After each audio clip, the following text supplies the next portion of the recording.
avec Kiwi. Avec moi-même! Hey, salut la gang! Salut Kiwi! Comment ça va aujourd'hui? Bonjour tout le monde. Hey, on est à Trèves, ou devrais-je dire Augusta Teveroro. C'est l'une des plus vieilles villes d'Allemagne et l'une des plus anciennes cités romaines au nord des Alpes. Moi, je veux voir des batailles de gladiateurs avec des épées en frites. Minute papillon, une chose à la fois. Voici Porta Nigra, construite il y a près de 2000 ans, vers l'an 170 après Jésus-Christ. C'est la porte romaine la mieux conservée au nord des Alpes. À l'époque romaine, cette porte s'appelait tout simplement Porta, c'est-à-dire porte en latin. Elle faisait partie des 4 portes monumentales de la ville fortifiée d'Augusta Treveroro, l'ancien de. Mais au fil des siècles, la pierre calcaire claire dont elle était faite s'est oxydée et a noirci naturellement à cause du vent, de la pluie, de la pollution. C'est au Moyen Âge, bien après la chute de l'Empire romain, que les habitants de Trèves ont commencé à l'appeler Porta Nigra, ce qui signifie en latin « porte noire ». Ce surnom populaire est resté dans le langage courant et a fini par devenir son nom officiel, même si les Romains ne l'ont jamais appelé ainsi. Alors, si j'attends 2000 ans, moi aussi je vais devenir toute noire. Savais-tu, Kiwi, qu'au Moyen Âge, vers l'an 1028, un moine ermite byzantin s'installe à l'intérieur de la Porta Nigra et deviendra un saint. C'est quoi un saint? Est-ce que c'est un genre de chevalier qui fait des miracles au lieu de distribuer des baffes? Oui, Kiwi, c'est à peu près ça. Mais pour vrai, il s'agit d'une personne qui a fait au moins un miracle avéré et qui sera par la suite canonisé par un pape. Donc, le moine byzantin se nomme Siméon. C'était un homme très pieux et très intelligent. Lors de son arrivée à Trèves, il demande de s'installer dans la Porta Nigra et s'enferme à l'intérieur. Il se nourrit de pain, d'eau, puis prie jour et nuit, sans sortir. Mais comment lui attribuer des miracles s'il ne sortait jamais de la Porta Nigra? C'est là tout le paradoxe qui fait de lui un saint mystique. Saint Siméon a passé les 2 dernières années de sa vie enfermé volontairement dans une cellule aménagée ici, dans la Porta Nigra. Il n'a donc jamais guéri personne de son vivant? Mais c'est après sa mort que tout commence. Très vite, les fidèles viennent prier sur sa tombe, à l'intérieur de la Porta, transformée en église. Et c'est là que, selon les récits, des miracles se produisent. Des guérisons, des visions, des libérations. Finalement, ce n'est pas lui qui sortait faire des miracles, c'est les miracles qui venaient à lui. Oui, c'est à peu près ça. Il devient un intermédiaire entre Dieu et les fidèles. Et dans la tradition médiévale, cela suffit pour qu'un moine reclus soit reconnu comme un saint. Ces récits frappent les esprits. Alors, en 1035, le pape Benoît IX le canonise officiellement, faisant de lui le saint protecteur des ermites, des pauvres et des pèlerins âtrés.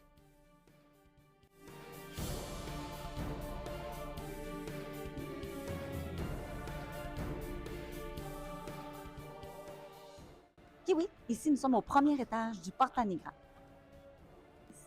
Regarde la vue que nous avions.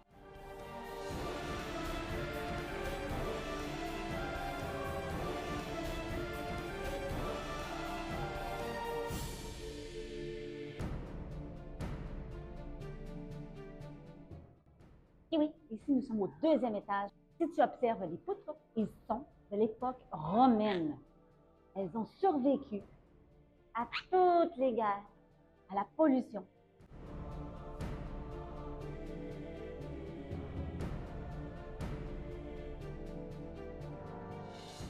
Bon, ça y est, on a vu le moine enfermé dans sa porte. Maintenant, est-ce qu'on peut aller voir les gladiateurs? Oui, Kiwi, direction l'amphithéâtre. Là-bas, pas de prière, pas de miracle, mais du sang, des cris et des milliers de spectateurs en délire. Oui, ici nous sommes dans l'arène et ça résonne. C'est un monument impressionnant qui a été construit vers l'an 100 après Jésus-Christ, sous le règne d'un empereur nommé Trajan ou peut-être Adrien, à une époque où Trèves grandissait vite et devenait un centre stratégique de l'Empire romain. On parle d'un amphithéâtre de plus de 100 mètres de long, capable d'accueillir plus de 20 000 spectateurs. Il est partiellement encastré dans une colline, ce qui facilitait la construction et renforçait l'acoustique. Ici, on ne venait pas seulement voir du théâtre, on venait voir aussi des combats de gladiateurs, des combats de bêtes féroces et même quelques exécutions publiques. Sous nos pieds, il y avait un vaste sous-sol. On y gardait les animaux, les prisonniers et les gladiateurs. Des trappes dans l'arène permettaient de les faire surgir par surprise.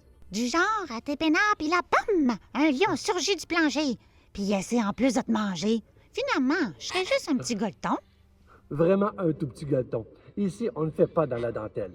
Une des légendes raconte qu'un gouverneur cruel aurait organisé un combat entre un gladiateur aveugle et un ours affamé pour amuser une délégation venue de Rome.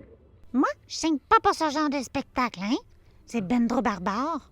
Je veux les meilleures places pour voir le cirque. Kiwi, nous sommes à l'endroit où devait s'installer le public de faible revenu. Les places réservées aux hommes et aux femmes bien nantis se trouvent plus bas. Mais personnellement, la meilleure vue, c'est d'ici. Regarde à quel point. Très impressionnant. En sortant du tunnel d'entrée, nous tombons directement sur le premier étage de l'amphithéâtre. Observe, Kiwi, la scène.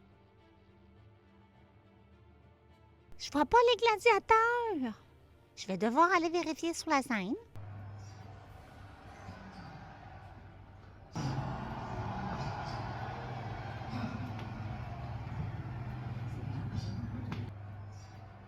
Vous entendez la reconstitution? Ici, nous sommes sous la reine. Ils avaient installé des piliers sur lesquels ils avaient posé une structure en bois, un système de levage pour changer les décors selon l'atmosphère que l'on voulait produire dans l'arène. Le bois ici a été conservé grâce à l'humidité du sous-sol. Il daterait d'environ 300 ans après Jésus-Christ. Ici, derrière moi, nous voyons les grilles. À cet endroit, on gardait les animaux en cage le temps nécessaire pour modifier le décor et faire actionner le levier qui permettait le changement sur scène pour les faire monter, les faire apparaître à la foule. Ici, on peut très bien s'imaginer que cette cage pouvait servir à faire monter un gladiateur prêt à combattre justement les bêtes féroces que la scène avait fait grimper.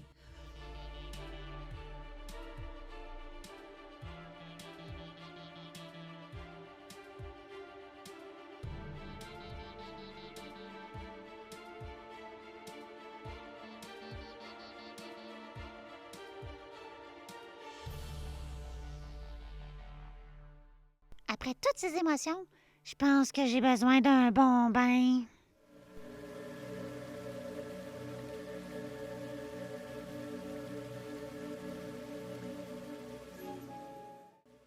Après le bruit, le sang et les rugissements de l'amphithéâtre, on change d'ambiance. Les Romains savaient aussi se détendre. Et pour ça, rien de mieux que les thermes impériaux. Un terme, là? Est-ce que c'est un genre de grosse piscine pour perroquets? Ici, Kiwi, les thermes impériaux de Trèves datent du 4e siècle, à l'époque de l'empereur Constantin, ou peut-être Constance Chlore, son père.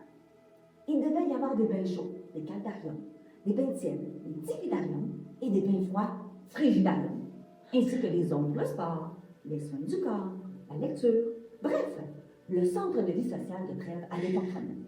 Il devait être l'un des plus grands complexes thermaux de l'Empire, mais il n'a jamais été achevé. Pourquoi ils l'ont pas fini? Ils n'avaient plus assez d'eau pour remplir les piscines? Pas mal que oui, mais non. Ce n'est pas un manque d'eau. La ville était alimentée par des aqueducs romaines très efficaces. Le vrai problème, c'est que les travaux ont été interrompus au 4e siècle, probablement à cause du changement politique et militaire. À cette époque, l'Empire romain est en crise. Il y a des invasions barbares, des guerres internes, et les empereurs changent sans arrêt. Résultat, on coupe les budgets, même pour les bains. Les thermes impériaux sont restés partiellement déconstruits, puis ont été transformés plus tard en casernes, et encore plus tard en forteresses. Une caserne dans un spa? Ouais, les Romains faisaient jamais les choses comme tout le monde. Le système d'hypocauste permettait de chauffer les pièces et l'eau. Les Romains n'étaient pas seulement des bâtisseurs, ils étaient aussi des ingénieurs. Et moi qui chauffe mon bain avec une chandelle. Nous sommes dans les corridors, Kiwi. Ils permettent de passer d'une aile à l'autre. Dans chacune des ailes, il y avait les bains froids, les bains chauds, les bains tièdes, car il était très important pour une relaxation complète du corps de passer à travers chacun des stades de bain. C'est ce qui permettait la meilleure détente possible, surtout après les arènes. C'est bien beau les bains, mais certains devaient aller travailler pour l'empereur. Et justement à Trèves, l'empereur Constantin avait sa résidence officielle, son bureau de chef suprême, dans un bâtiment monumental qu'on peut encore visiter aujourd'hui. Attends, t'es en train de me dire qu'un empereur bossait ici à Trèves? Et oui, Trèves était une des capitales de l'Empire romain, rien de moins. Et ce qu'on va vous montrer plus tard, c'est la salle du trône de Constantin lui-même. Tu viens, on y va. De mon perchoir, je peux voir la salle du trône de l'empereur. On y va? Voici un lieu historique incroyable, la basilique de Constantin. Cette basilique civile romaine aurait été construite entre le 3e et le 4e siècle après Jésus-Christ, quand Trèves était l'une des capitales de l'Empire romain. L'empereur fait construire une aula, ce qui signifie galerie ouverte, dans le seul but d'impressionner, car il y rendait la justice et il recevait les ambassadeurs. C'était sa salle du trône. Ici, on y tranchait des affaires ou des têtes. À l'époque, la pièce était richement décorée. La salle fait 67 mètres de long, 27 de large et 33 mètres de haut. Et tout ça était chauffé à l'époque grâce à un système d'hypocauste. 5 chaudières évacuaient l'air chaud sous le plancher et dans l'épaisseur des murs. La charpente d'origine a disparu, mais les murs sont d'époque. C'est aussi la plus grande salle antique encore debout au nord des Alpes. Partout à Trèves, les traces de Rome sont encore bien là.